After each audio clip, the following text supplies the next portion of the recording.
Milton, the city is fining you for all this equipment? It's not trash to me, son. It's my life's work. I understand, but let's clear the path for your safety. We're gonna clean this up, Milton. You deserve peace. I thought these machines were the only things keeping me. You're the legend here, not the machine. Let's start fresh. When I looked at Milton standing there on his two wooden crutches, leaning precariously against the rusted shell of the lawnmower he had used to build his life, I knew the city officials who fined him $2,200 had never seen a man bleed for his neighborhood.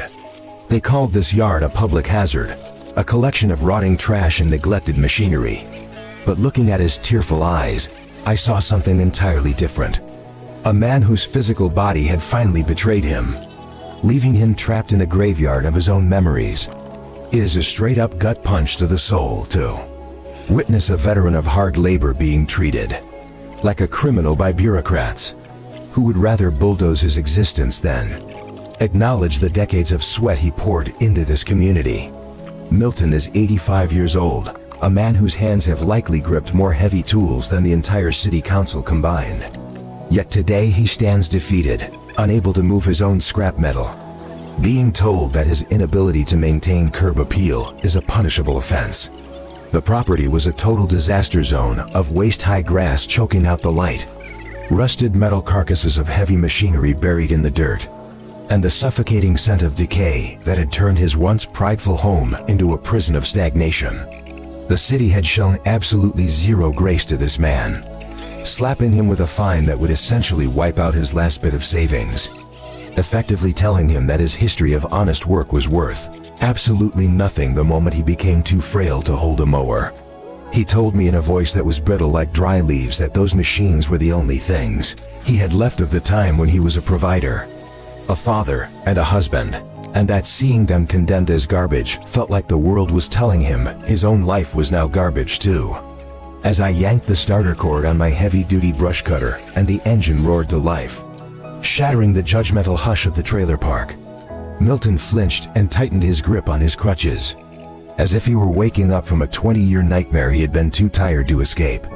Every aggressive pass of my steel blade through that tangled mess felt like I was physically cutting him out of a cage and handing him back the keys to his own dignity that the system had tried to snatch away with legal threats and cold indifference. The Florida air started to fill with that money smell, the sharp, intoxicatingly sweet scent of crushed clover and wet earth. A sensory roadmap, I prayed, would tell him that the cavalry had finally arrived, and that he was no longer standing alone against the storm. I could feel the Karens of the neighboring homes peeking through their dusty blinds.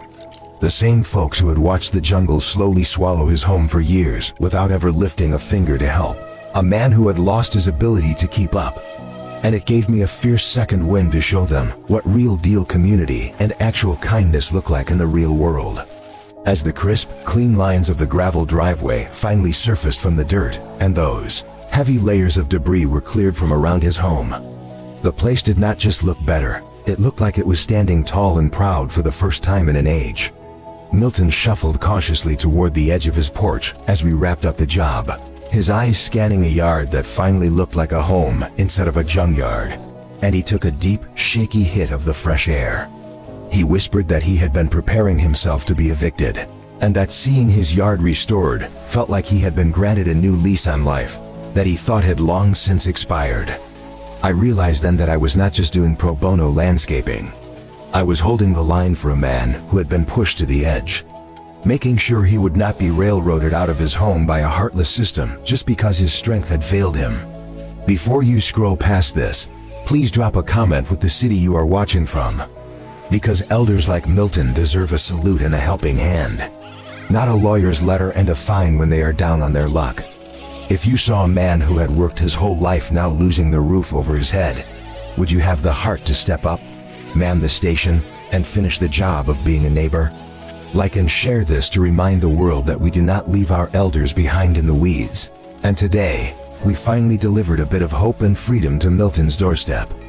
Milton spent his life working hard for his family, so today, we gave him back his peace of mind and the respect he has earned 1,000 times over. It is not about the yard, it is about the man. And today we showed him that his legacy is still standing strong. Faith in humanity is officially restored, and we are just getting started.